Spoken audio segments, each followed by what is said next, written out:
ಮಾನ್ಯ ಸಭಾಧ್ಯಕ್ಷರೇ, ನಮ್ಮ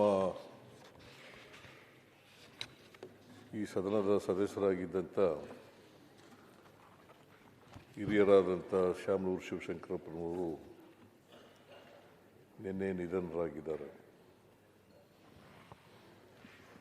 ಅವರ ಆತ್ಮಕ್ಕೆ ಶಾಂತಿ ದೊರಕಲಿ ಅಂತೇಳಿ ಒಂದು ಸಂತಾಪ ಸೂಚಕ ನಿರ್ಣಯವನ್ನು ತಂದಿದ್ದೀರಿ.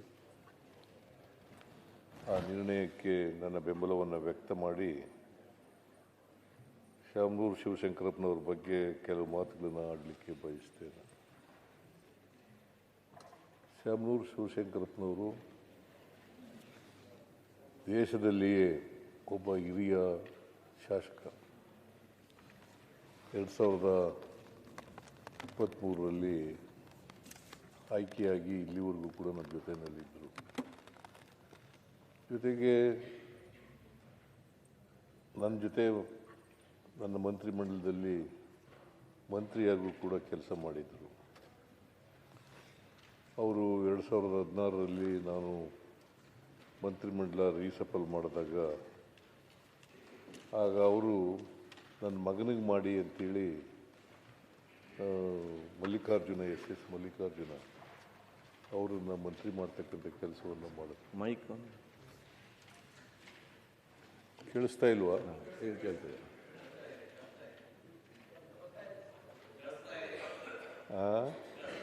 ಕೇಳಿಸ್ತಾ ಇದೆ. ಓಕೆ. ಎಸ್ ಮಲ್ಲಿಕಾರ್ಜುನ ಅವರು ಈಗ ನನ್ನ ಮಂತ್ರಿಮಂಡಲದಲ್ಲಿ ಸಚಿವರಾಗಿದ್ದಾರೆ. ಅವರ ಕೊನೆಯ ಮಗ ಕೂಡ. ಅವರನ್ನು ಮಂತ್ರಿ ಮಾಡಿ ಅಂತೇಳಿ ಇವರು ರಾಜೀನಾಮೆ ಕೊಟ್ಟರು. ಭಾಳ ದೀರ್ಘಕಾಲ ಅಖಿಲ ಭಾರತ ವೀರಶೈವ ಮಹಾಸಭಾದ ಅಧ್ಯಕ್ಷರಾಗಿದ್ದರು. ಈ ಗಳಿಗೆವರೆಗೂ ಕೂಡ ಆಗಿದ್ದರು. ಅವರು 69ರಲ್ಲಿ ದಾವಣಗೆರೆಯಲ್ಲಿ ಪುರಸಭೆಯ ಸದಸ್ಯರಾಗಿ ಆಮೇಲೆ ಅದರ ಅಧ್ಯಕ್ಷರಾಗಿಯೂ ಕೂಡ ನಗರಸಭೆಯ ಅಧ್ಯಕ್ಷರಾಗಿಯೂ ಕೂಡ ಕೆಲಸ ಮಾಡಿದರು. ತಮ್ಮ 63ನೇ ವಯಸ್ಸಿನಲ್ಲಿ ಶಾಸಕರಾದರು. 1994ರಲ್ಲಿ ಶಾಸಕರಾದರು. 6 ಬಾರಿ ಶಾಸಕರಾಗಿ ಆಯ್ಕೆಯಾಗಿದ್ದರು. 6 ಬಾರಿ. ಒಮ್ಮೆ ಸಂಸತ್ತಿನ ಸದಸ್ಯರಾಗೂ ಕೂಡ ಆಯ್ಕೆಯಾಗಿದ್ದರು. ಅವರು ಭಾಳ ದೀರ್ಘಕಾಲ ರಾಜಕೀಯದಲ್ಲಿದ್ದರು. ಇವತ್ತು ದಾವಣಗೆರೆಗೆ ಅದು ಆರ್ಥಿಕವಾಗಿ, ಸಾಮಾಜಿಕವಾಗಿ, ಶೈಕ್ಷಣಿಕವಾಗಿ ಮುಂದುವರೆದಿದ್ದರೆ ಶಾಮನೂರು ಶಿವಶಂಕರಪ್ಪನವರು ಕಾರಣ ಅಂತಕ್ಕಂಥ ಮಾತುಗಳನ್ನು ಹೇಳಲಿಕ್ಕೆ ಬಯಸ್ತಾ ಇದ್ದಾರೆ. ದಾವಣಗೆರೆಯನ್ನು ವಿದ್ಯಾಕಾಶಿಯಾಗಿ ಮಾಡಿದರು. ಇಂಜಿನಿಯರಿಂಗು ಮತ್ತು ಮೆಡಿಕಲ್ ಕಾಲೇಜುಗಳು, ಇತರ ಸಂಸ್ಥೆಗಳನ್ನು ತೆಗೆದು ಭಾಳ ದೀರ್ಘಕಾಲ ಬಾಪೂಜಿ ವಿದ್ಯಾಸಂಸ್ಥೆಯನ್ನು ಪ್ರಾರಂಭ ಮಾಡಿದವರೇ ಇವರು. ಒಬ್ಬ ವ್ಯಾಪಾರಗಾರರಾಗಿ ಪ್ರಾರಂಭ ಮಾಡಿ ಅವರು ಸಾಮಾಜಿಕ, ಆರ್ಥಿಕ, ಶೈಕ್ಷಣಿಕ, ಸಾಮಾಜಿಕ ಕ್ಷೇತ್ರಗಳಲ್ಲಿ ತಮ್ಮದೇ ಆದಂಥ ಛಾಪನ್ನು ಮೂಡಿಸಿದ್ದಾರೆ. ಇವರು ಅಲ್ಲಿ ದಾವಣಗೆರೆ ಇವತ್ತೇನಾದರೂ ಅದಕ್ಕೆ ಹೆಸರುವಾಸಿಯಾಗಿದ್ದರೆ, ಇಡೀ ಕರ್ನಾಟಕದಲ್ಲಿ ಹೆಸರುವಾಸಿಯಾಗಿದ್ದರೆ ಶಾಮನೂರು ಶಿವಶಂಕರಪ್ಪನವರು ಮಾಡಿದಂಥ ಕೆಲಸದಿಂದ ಆಗಿದೆ ಅಂತಕ್ಕಂಥ ಮಾತುಗಳನ್ನು ಹೇಳಲಿಕ್ಕೆ ಬಯಸ್ತಾ ಇದ್ದಾರೆ.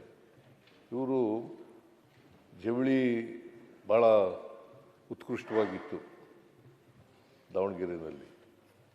ಅದರ ಅವನತಿ ಪ್ರಾರಂಭ ಆಯಿತು. ಆಗ ಶಾಮನೂರು ಶಿವಶಂಕರಪ್ಪನವರು ದಾವಣಗೆರೆಗೆ ಒಂದು ಬ್ರ್ಯಾಂಡ್ ನೇಮನ್ನು ತಂದುಕೊಡ್ತಕ್ಕಂಥ ಕೆಲಸವನ್ನು ಮಾಡಿದ್ರು. ಸೊ ಅಂಥವರು ನಮ್ಮನ್ನು ಅಗಲಿದ್ದಾರೆ. ಭಾಳ ದೀರ್ಘಕಾಲ ನಮ್ಮ ಕಾಂಗ್ರೆಸ್ಸಿನ ಟ್ರೆಷರರ್ ಕೂಡ ಆಗಿದ್ದರು. ಭಾಳ ದೀರ್ಘಕಾಲ ಟ್ರೆಷರರ್ ಆಗಿದ್ದರು. ಆಮೇಲೆ ಎಲ್ಲರ ಜೊತೆ ಎಲ್ಲರೂ ಸ್ನೇಹ ಇಟ್ಕೊಂಡಿರ್ತಕ್ಕಂಥ ಕೆಲಸ ಮಾಡ್ತಾರೆ, ಎಲ್ಲರ ಜೊತೆ ಸ್ನೇಹ. ಯಾಕಂತಂದರೆ ಯಾರೂ ಕೂಡ ಅವ್ರಿಗೆ ವೈರಿಗಳಿರಲಿಲ್ಲ. ಅಜಾತ ಶತ್ರು ಅಂತ ಕರಿಬೋದಂಥ ವ್ಯಕ್ತಿ. ನಾನು ಯಾವಾಗ ದಾವಣಗೆರೆಗೆ ಹೋದರೂ ಕೂಡ ಅವ್ರ ಗೆಸ್ಟ್ ಹೌಸ್ನಲ್ಲೇ ಉಳ್ಕೊತಿದ್ದದು. ಆಮೇಲೆ ನನ್ನ ದಾವಣಗೆರೆ ಹೋದಾಗೆಲ್ಲ ಊಟಕ್ಕೆ ಬರಿ ಅಂತ ಕರಿತಿದ್ರು. ಯಾವಾಗ ಹೋದರೂ ಕೂಡ ನಮ್ಮನೆಯಲ್ಲೇ ಊಟ ಮಾಡಬೇಕು ಅಂತ ಕರಿತಾ ಇದ್ರು. ಹಾಗಾಗಿ ಅಲ್ಲೇ ಊಟ ಮಾಡ್ತಿದ್ದೆ.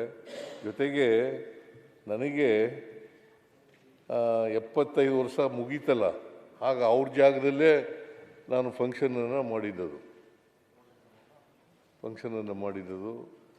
ಸೊ ಹಾಗಾಗಿ ಅದೇ ಕೊನೆ ಊಟದಬ್ಬ ನಾನು ಆಚರಣೆ ಮಾಡ್ಕೊಂಡಿದ್ದದು, ಮತ್ತು ಅದೇ ಮೊದಲು ಎಲ್ಲಿವರೆಗೆ. ಯಾಕಂದರೆ ನನಗೆ ಊಟದ ತಾರೀಖೇ ಗೊತ್ತಿಲ್ಲ ಕರೆಕ್ಟಾಗಿ.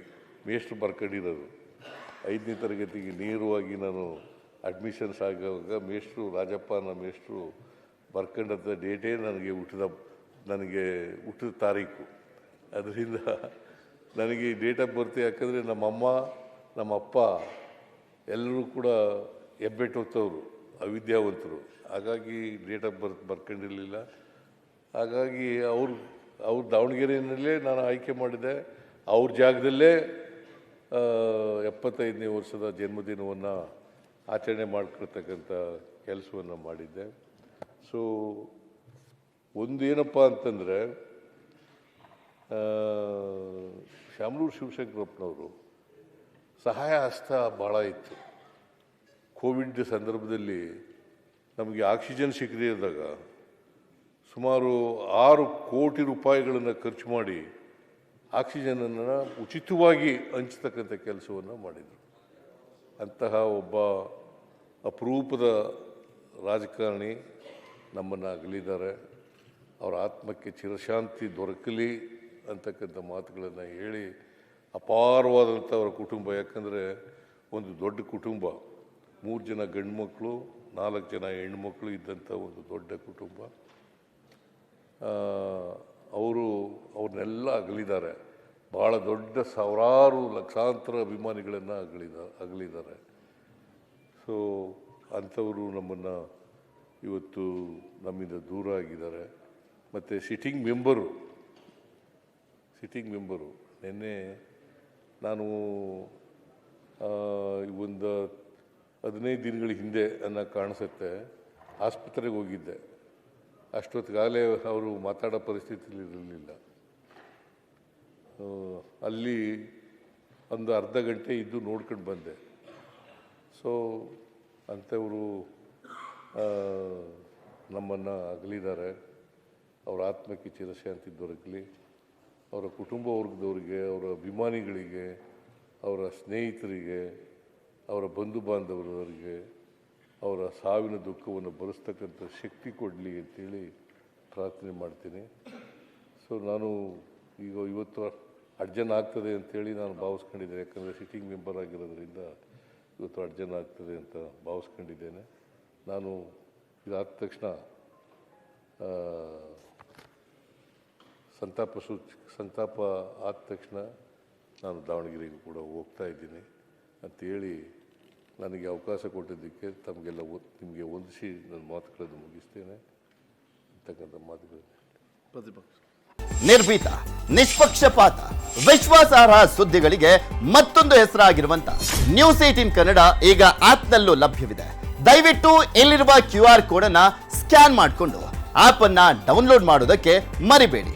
ನಿಮ್ಮ ಬೆಂಬಲ ಹೀಗೆ ಸದಾ ನಮ್ಮೊಂದಿಗಿರಲಿ. ಧನ್ಯವಾದ.